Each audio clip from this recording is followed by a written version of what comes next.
and welcome back to Adventures with Ariel. Without a doubt, Florida is the #1 theme park destination in the world. It's home to parks like SeaWorld, Universal Studios, Busch Gardens, Legoland, and of course, the most magical place on Earth, Walt Disney World. Pretty spectacular, right? Well, unfortunately, the Sunshine State is also home to more than 1 million alligators. And these guys can be found lurking in any fresh body of water in Florida, including lakes, rivers, marshes, canals, and even ponds at golf courses. A plethora of lakes and ponds cover the Walt Disney World Resort. So with that in mind, what exactly does Disney do with its deadly reptiles? Keep watching to find out.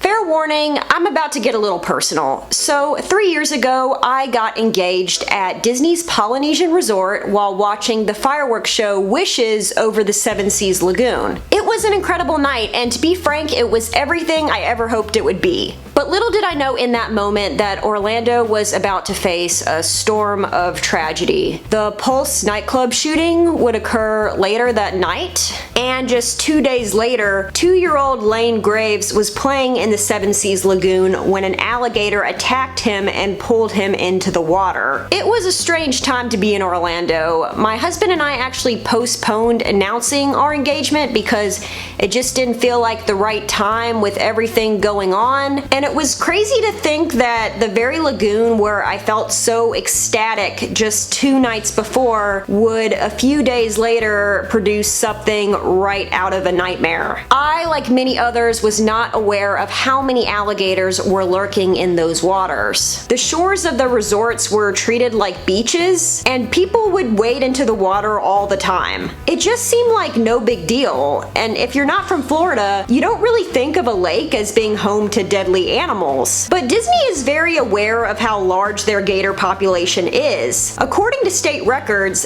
Disney had captured and killed more than 240 nuisance alligators before the death of Lane Graves. The alligators were removed as part of Florida's statewide Nuisance Alligator program. So what makes an alligator a nuisance? According to SNAP, it has to be at least 4 feet in length and is believed to pose a threat to people, property, or pets. SNAP considers the Walt Disney World Resort to be a targeted harvest area, which basically means that the state has issued a permit for the taking of nuisance alligators in the area. Under Disney's targeted harvest permit, which was originally issued in 2009, state-authorized trappers were allowed to remove up to 300 nuisance gators before the permit expired in 2019. Although a few of them end up in zoos, state wildlife officials say it's generally impractical to relocate large alligators because they're likely to return to their original location or become a problem in the area where they're relocated. Tracy Howell is the state-designated trapper responsible for Disney's targeted harvest area. He doesn't work for Disney, but is authorized by the state to remove and euthanize nuisance alligators when the resort identifies a problem. Alligators are often removed from the property alive and killed later, but Howell says he tells his trapping team to euthanize them on the spot if they feel threatened. They generally kill gators with a bullet to the base of the skull, sometimes delivered by a bang stick, a specialized firearm that discharges upon contact with the alligator underwater. The trappers receive a $30 state stipend for each alligator they remove, but the bulk of their income is from selling the gator's meat and hides. The smaller alligators are a lot luckier. They're relocated to Disney's Wilderness Preserve, a wildlife conservation area located just outside of Orlando.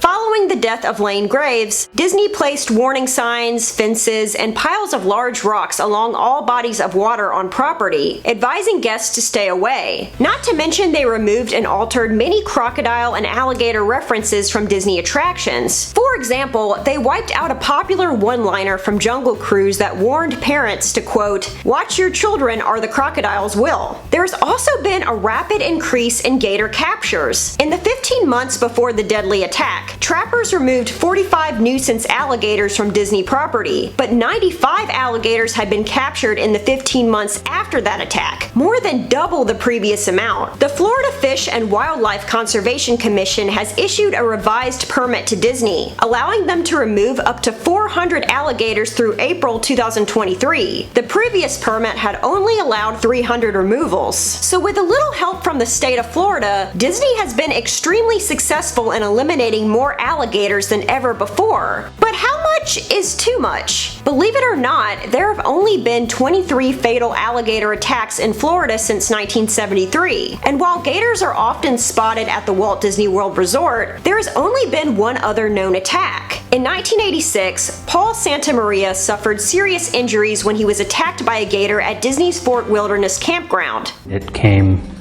up out of the water and hit me and knocked me to the ground, and once I was on the ground it kind of turned its head and grabbed my leg. In the improbable event of an alligator attack, the survival rate is as high as 96%. Statistically, homicide, bus attacks, heat stroke, West Nile virus, and drowning are far more likely in Florida than alligator attacks. Now, with that being said, the death of Lane Graves was incredibly tragic and by far the most horrible event to ever happen at Walt Disney World. So it makes sense that Disney would want to take some kind of safety measures to ensure that something like this never happens again. And the barriers around the fresh bodies of water make it near impossible for guests to come in, or for gators to come out. But with the signs, rocks, and fences in place, was it really necessary for Disney to double its gator kills, or remove gator references from its attractions? Let me know what you think in the comment section below. And if you learned something new today, please give this video a huge thumbs up,